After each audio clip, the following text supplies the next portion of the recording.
મને લાગે છે કે મુખ્ય મુદ્દો જે ચૂંટણીના ઉંબરે ચર્ચી શકાય તે ખોવાઈ ગયો છે. મને લાગે છે કે તે ગૂંચવણ ભર્યું નથી. તે ખૂબ જ સ્પષ્ટ છે કે થોડા લોકો ફક્ત પશ્ચિમ બંગાળની મુલાકાત લઈ રહ્યા છે અને કહે છે અમરા એખાને ઠકાવો, હમ રહેને કે લીએ આયે હૈ. પરંતુ ચૂંટણી પછી જ્યારે તેઓ હારી ગયા કે કંઈક બીજું થયું, ત્યારે તેઓ ઉડી ગયા અને રાજ્યના કોઈ પણ ભાગમાં તેઓ ક્યાંય દેખાયા નહીં. એક પક્ષ ફક્ત 150 બેઠકો પર ઉમેદવારી નોંધાવી રહ્યો છે અને 177 બેઠકો જીતવાનો દાવો કરી રહ્યો છે. તો તે એક મોટો ભ્રમ છે. હવે તે એકદમ સ્પષ્ટ છે કે કોણ દાવ પર છે અને કોણ જીતવાની સ્થિતિમાં છે. મને લાગે છે કે ચૂંટણી સમયે જે બધા દેખાવો છે, શું કરી શકાય છે, સરકારે શું કર્યું છે, કોણ કરી રહ્યું છે કે તેઓ શું કરશે, તે વિશે જરા પણ ચર્ચા થઈ રહી નથી. મેદાનમાં બધું જ ખોવાઈ ગયું છે. બાકીના બધા મુદ્દા દબાઈ ગયા છે, પણ હવે ખાલી SIR નો મુદ્દો જ ઊભો થયો છે. ખાલી એ જ ચાલી રહ્યો છે. હું, મારા મિત્રો, અમે બધા શિક્ષણ જગતમાં છીએ. અમે એક સારા ભવિષ્ય માટે કામ કરવાનો પ્રયાસ કરી રહ્યા છીએ. અમે એક વસ્તુઓને અલગ દ્રષ્ટિકોણથી જોવાનો પ્રયાસ કરી રહ્યા છીએ, પરંતુ સત્તા વ્યવસ્થા એવી છે કે તેઓ અમને કામ કરવા દેશે નહીં. જો આપણે રાજ્ય સરકાર કે કેન્દ્ર સરકારની વિરુદ્ધ જાય એવી કોઈ વાત કરીએ તો ઘણા લોકોને સોશિયલ મીડિયા પરથી પણ પોતાનું નિવેદન પાછું ખેંચવાની ફરજ પાડવામાં આવે છે, જે એક અંગત જગ્યા હોવાનું માનવામાં આવે છે. અને જો આપણે સુધારો ઈચ્છીએ તો પણ ભલે આપણે એક અલગ સરકાર પસંદ કરવા માંગતા હોઈએ, હવે આપણા માટે કોઈ યોગ્ય સરકાર નથી. તે આપણા માટે ઓછું ખરાબ પસંદ કરવા જેવું છે, જેથી આપણે ઓછામાં ઓછું આ દેશમાં ટકી શકીએ. કારણ કે કામ કરવું, શિક્ષણ જગતમાં હોવું, એ બધું હવે ફક્ત ટકી રહેવા વિશે છે. તે શીખવા વિશે ઓછું અને ટકી રહેવા વિશે વધુ છે. મારા મતે ભાજપ સરકાર જે કરવાનો પ્રયાસ કરી રહી છે તે સ્ત્રીઓના એક એવા આદર્શ સ્વરૂપનું ચિત્રણ કરી રહી છે જે આખરે તેમને ઓછી સ્વતંત્રતા આપશે. તેઓ આપણી પાસે જે પણ બૌદ્ધિકતા છે તે છીનવી લેશે, કારણ કે બંગાળ બૌદ્ધિકતા માટે જાણીતું છે. જો તે સરકાર આવશે પણ મને લાગે છે બંગાળીમાં આપણી પાસે જે પણ વિશિષ્ટતા છે તે પણ નષ્ટ થઈ જશે. મમતા બેનર્જી ઓછા ખરાબ છે. એવું નથી કે આપણે જે ઈચ્છીએ છીએ તે બધું આપણને મળી જશે, પરંતુ આપણે ઓછામાં ઓછું ટકી શકીશું. મને લાગે છે તે આપણને જીવવા દેશે.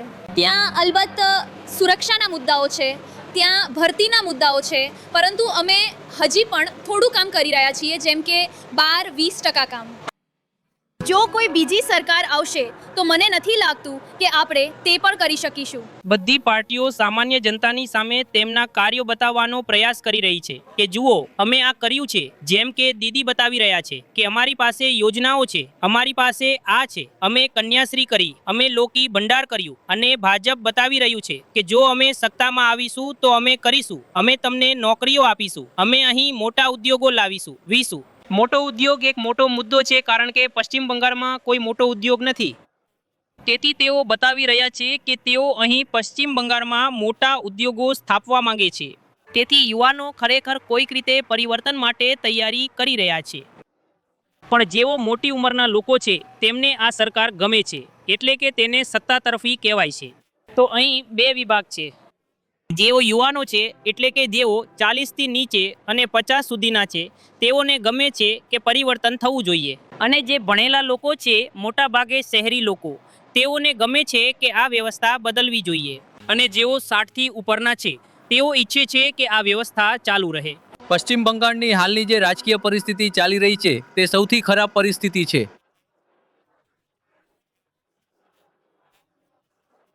છેલ્લા 50 વર્ષથી એક ઇમરજન્સી ચાલી રહી છે. પહેલાં 34 વર્ષ CPMના અને પછી 15 વર્ષ આ TMCના. અમે લોકશાહી ઈચ્છીએ છીએ.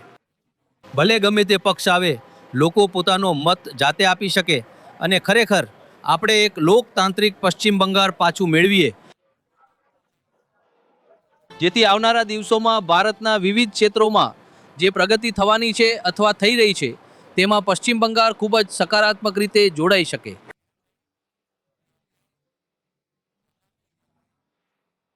આ છે બેસિક બાબત. હમણાં જે ચાલી રહ્યું છે કે વિવિધ પાર્ટીએ લોકશાહીને હાઈજેક કરી લીધી છે અને મીડિયા પણ મોટા પાયે તે બધું જ પ્રચાર કરી રહ્યું છે. અમને સ્વતંત્ર સાર્વભૌમ મંતવ્ય જોઈએ છે. 1 કરોડમાંથી લગભગ 60 લાખ તો એસઆઈઆરના એમાં. તેની પહેલાં પણ ઘણા લોકોના નામ બાદ ગયા છે. લગભગ 1 કરોડ જેટલા લોકો બાકાત રહી ગયા છે. આમાંથી કેટલાક લોકો ખરેખર બાકાત રહી ગયા, પરંતુ બાકીના લોકો બાકાત રહેવા જોઈતા ન હતા. આમાં મોટાભાગે એવું જોવા મળી રહ્યું છે કે બધા જ નિમ્ન વર્ગના લોકો છે. ગરીબ લોકો જેઓ તેમના દસ્તાવેજો બતાવી શકતા નથી, તેમની પાસે દસ્તાવેજો જ નથી, તેઓ શાળા પાસ નથી, મજૂરી કરીને ખાય છે. આ બધા લોકોની જો ઓળખ છીનવી લેવામાં આવે, તેમની નાગરિકતા છીનવી લેવામાં આવે તો તે આપણા દેશના લોકતંત્ર માટે અત્યંત જોખમી છે. તમારી ચૂંટણી એસઆઈઆર ભલે થાય, પરંતુ આ જે ચૂંટણી આટલા બધા લોકોના નામ કાઢીને થઈ રહી છે તે ક્યારેય દિલથી સ્વીકારી શકાય નહીં.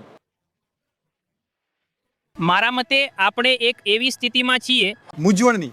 એક તરફ આપણે શિક્ષણ, આરોગ્ય, રોજગારમાં પાછળ છીએ અને બીજી બાજુ મોટી સંખ્યામાં લોકો મતદાનથી વંચિત છે.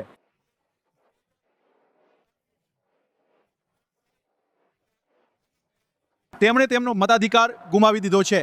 તેથી આખી વાત ખૂબ જ અસ્તવ્યસ્ત છે. આપણે બધા એક શાંતિપૂર્ણ રાજ્ય ઈચ્છીએ છીએ, એક એવું રાજ્ય જે વિકાસ કરશે. પશ્ચિમ બંગાળમાં જે ચાલી રહ્યું છે, એસઆઈએના નામે ઘણા લોકોના નામ કાઢી નાખવામાં આવ્યા છે.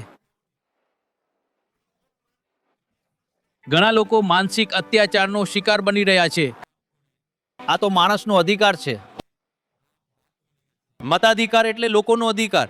કેટલાક લોકોના નામ કાઢીને ચૂંટણી યોજવી એ એક પ્રહસનમાં ફેરવાઈ જશે, અને અમે આ પ્રહસન નથી ઈચ્છતા. અમે ઈચ્છીએ છીએ કે નિષ્પક્ષપણે બધા પોતપોતાનો મત આપે, મત આપીને એક ચૂંટાયેલી સરકારની રચના કરે.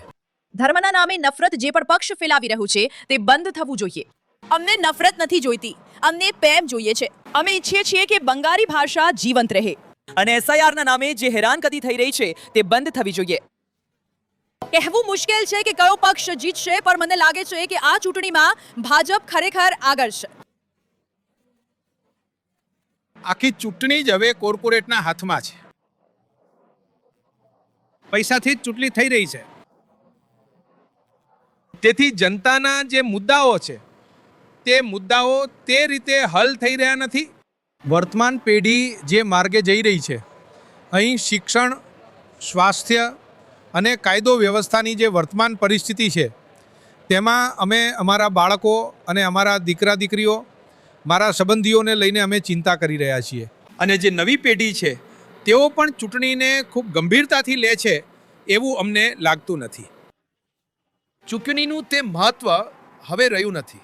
આપણે વિચારીને જોવું પડશે કે આખી સિસ્ટમનું સંચાલન કેવી રીતે કરી શકાય, કારણ કે જેના હાથમાં પૈસા છે તે જીતશે. આ પણ ચૂંટણી નથી.